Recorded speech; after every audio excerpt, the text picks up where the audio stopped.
Alright then, back again, same position, video number 2 of the day. Yes guys, welcome back to another video. Welcome to the George Benson Football Channel. I think there's been some times where it's been delightful to say that introduction, but today, more so than any other day, it's bloody fantastic. I've got some brilliant news for you. Shockingly, I mean, who'd have thought it? Chelsea Football Club, you know that club, the best team in London, you know, blue skies behind Benson. Like, it's all a little bit of a recipe for beauty, really, isn't it? I don't know where I was going with that one, to be honest. Welcome back. Want to ask you to subscribe to the George Benson Football Channel if you haven't already done so and this is your first video.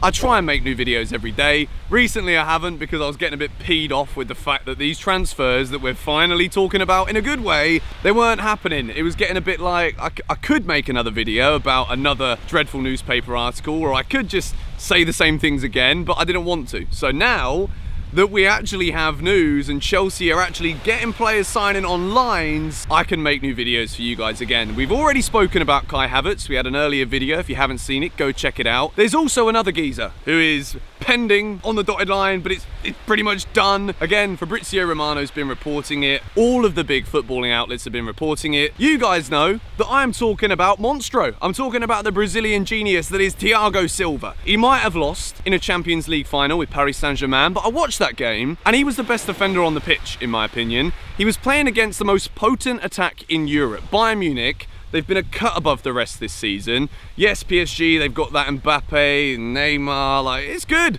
But Bayern Munich have been incredible, and Thiago Silva had a fantastic game. The geezer is 35 years old, turning 36 next month in September. But at the same time, I look at him and I'm thinking, this guy still has a year or maybe 2 at the top of the game, and you never guess what Chelsea have gone and done. I mean, signing Kai Havertz was another thing. Getting Mr. Thiago Silva, let me get the tweet up again from Fabrizio Romano. Let's talk a little bit. Thiago Silva to Chelsea. Here we go. When you hear those 3 words, you know you've got your man. The Brazilian centre-back today has accepted Chelsea bid until June 2022. He's going to leave PSG and sign for 2 years. No chances for Fiorentina. Deal to be completed on the next days. Now, the best thing about this is that Thiago Silva is a free transfer. The second reason why I think this has got to be one of the best signings that Chelsea could make this summer, regardless of all of the money, the big money spent on the youngsters, on Havertz, on Werner, on Hakim Ziyech as well. Thiago Silva's a free transfer, ladies and gentlemen. This man has been there and done it. He's got more experience in terms of experience plus quality at the same time than any other centre-back right now in world football, in my opinion.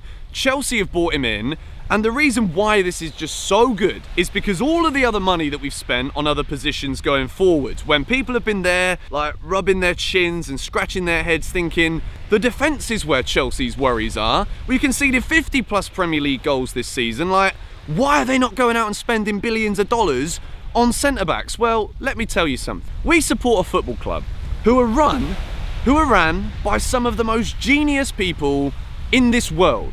Marina Granovskaya, one of the smartest women in sport, if not the smartest woman in sport.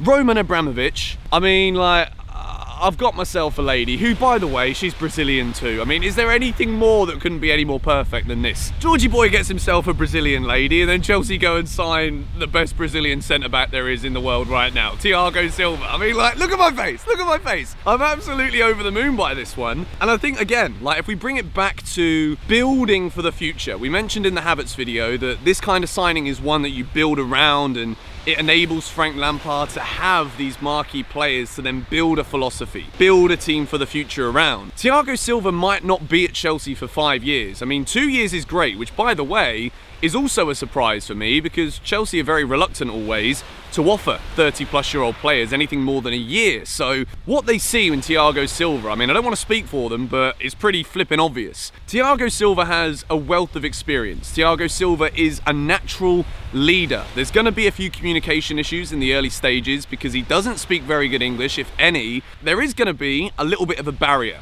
But at the same time, Thiago Silva is not just a leader vocally, he's a leader by the way he positions himself. You see the way he gets into the best defensive positions, the way he leads the line from the back. He's the kind of player who all of the other Chelsea centre-backs, obviously Rudiger's a little bit older, but he's still in the middle of his career. Kurt Zouma's younger, Christensen is younger, Tomori is also younger. These players are going to be learning from one of the best centre-backs of his generation, Thiago Silva. We remember watching that Brazil side get dismantled by Germany, and you see exactly what it meant to him, all of the other players. You see him after losing that Champions League final to PSG. This guy, all he wants to do is win, and every single thing he does when he leads from the back is towards putting the team in the best position to win football matches. And I think that he's probably going to come in after seeing the way he played against Bayern Munich.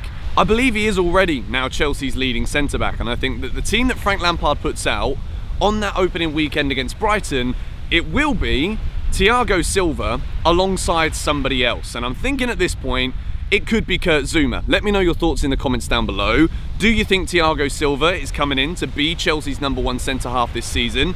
Do you think that this means the centre-back spending is over? There's another player who we've been offered on a free transfer who we're going to talk about and get into in a moment. I actually think this is one of the best signings Chelsea could have made. So many people were talking about him after that Champions League final.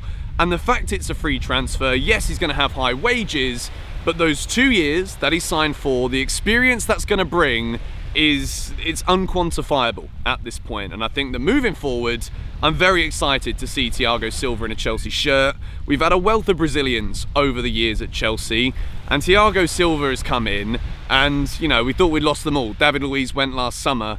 The experience that this man has, I could sit here and just keep repeating myself for the next 5 hours and you guys would probably switch off the video by that point, but it's flipping brilliant. So there's also another thing that comes as a result of this Thiago Silva signing. Fabrizio Romano again. Chelsea will consider to loan Tomori. Ligue 1 chances, many clubs interested, and Bakayoko to AC Milan. That's a story for another day. Then Emerson Palmieri, so they'll complete Ben Chilwell deal with Leicester. There's still a little bit to talk about in today's video, isn't there? Tomori. I mentioned in my previous video when we welcomed in Xavier Mbayamba, I mentioned that Tomori, there was supposed rumours that he was going to be sold. It's looking likely that Chelsea will be putting Tomori out on loan. And again, just as I thought this week, couldn't get any better in terms of all of the things that we've thought about, all of the things we've dreamed of in terms of Chelsea's transfer business. Tomori going out on loan is a brilliant idea. Thiago Silva comes in, he's probably the #1 man. You got Christensen there, Rudiger there, Zouma there. All three of those players are going to elevate their games as a result of being alongside Thiago Silva. And if Tomori is slightly out of favour, be it to do with something tactically or a little bit of naivety from the young man, then a loan move is perfect, because by the time that Tomori comes back in, he's going to have way more playing time. We're probably going to see him getting closer to fulfilling the ability that we know that he has. And I think that if we can give him a loan in a team where he is going to play every game this season, then we should definitely support that. I think Fikayo Tomori has a huge future at Chelsea. We've got to remember that despite being out of favour in the second half of last season, the geezer is still very young, so let's just give him some time. But we move into another story, Malang Sarr. You know, that name, he seems like he's been around for ages, but he's still relatively young. Free agent, Chelsea have supposedly offered him a 4-year contract, and the geezer is ready to sign. I mean, like, I don't know when it's going to end, to be honest. I could have done, like, a video on each individual player, but I thought, we'll do Havertz because we've barked on about him for flipping decades, and then we'll talk about the other defenders as well. I'll be honest, I've not watched much of Malang Sarr play, but I have seen that he's a very tall, very good defender. And again, if it's a free signing, then who knows? Like, you can't turn your nose down at a free agent who still has a lot of potential, has ability already. Chelsea need defenders. Tick, tick, tick. So that's fantastic news, and it doesn't end there. Chelsea's defender spending, Ben Chilwell. Now, a lot of people have said, we want Tagliafico, we want somebody else. I've said it as well. I don't know why I'm putting on a voice as if I'm trying to, like, pretend that I wasn't one of those guys. I was one of those guys, but at the same time, Chelsea, hang on, microphone, getting a bit windy over here, let's put you down. Oh, no. It's been heavily reported that Frank Lampard's #1, Chelsea's #1 left-back target is Leicester City's Ben Chilwell. And now it's looking very, very likely that Chelsea will be completing a £45 million to £50 million swoop bid for Leicester City's Ben Chilwell. Now, the great thing I first read about this is that when Leicester was still in Champions League places and talks were coming out that Chelsea were interested in their player, the fee that was being reported was somewhere closer to like a 70 million, 80 million for Ben Chilwell. And I'm there like, this is absolutely outrageous. Chelsea again have done an absolute madness, and they've managed to get Leicester down 45 million quid the guy's still very young. You know, whether he was your #1 target or not, I think it's very important for us to remember that Ben Chilwell is still a player where we're talking about potential. We're talking about if he's in the right team, in the right system, with the right philosophy, Ben Chilwell can still become a very good left back. He's already been Leicester's #1, he's already England's #1, and I think if Frank Lampard wants him, we've heard Ashley Cole say good things about him as well, we've got to back the player, and I'm so excited to see him in a Chelsea blue shirt, not so much a Leicester one. That is done. Ben Chilwell as well, I think it's the one where he's got a little heel injury at the moment, so hopefully that doesn't hinder anything in terms of medicals and actually getting the player through the door and signing over the line.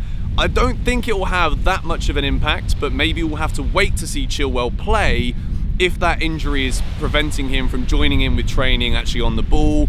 Chelsea are looking to get these deals done as soon as possible, which means that Frank Lampard, the rest of the backroom staff, they get as much time with these players as possible so that the players can meet their new teammates. And if they're coming to be straight into the first team, these players are going to need to get to know one another. Even though obviously we're looking at it and thinking, blimey, like we've got a flipping good squad now. We do. This is an incredible transfer window from Chelsea so far. I don't think the business is done, ladies and gentlemen. I really don't. I think that there's going to be a few more things that happen between now and the end of this transfer window before the season kicks off again in a couple of weeks' time. Chilwell is close. Thiago Silva's almost done. Malang Sarr, I'm not entirely sure right now, but that looks likely as well. It's been a flipping good day, this one. If you did enjoy this Chelsea transfer news video, hit the like button. If you haven't seen the one from earlier today where we talk about Havertz being done, make sure you go give it a watch. Thank you guys for watching. Subscribe to GBFC if you're new. Whilst you're at it, go drop me a follow on both Twitter and Instagram. It's just at Mr. George Benson to get all the latest news and gossip about me hanging out in gaffs like this one. And anyway, thank you guys for watching. What a great day. I love you all. Bye-bye.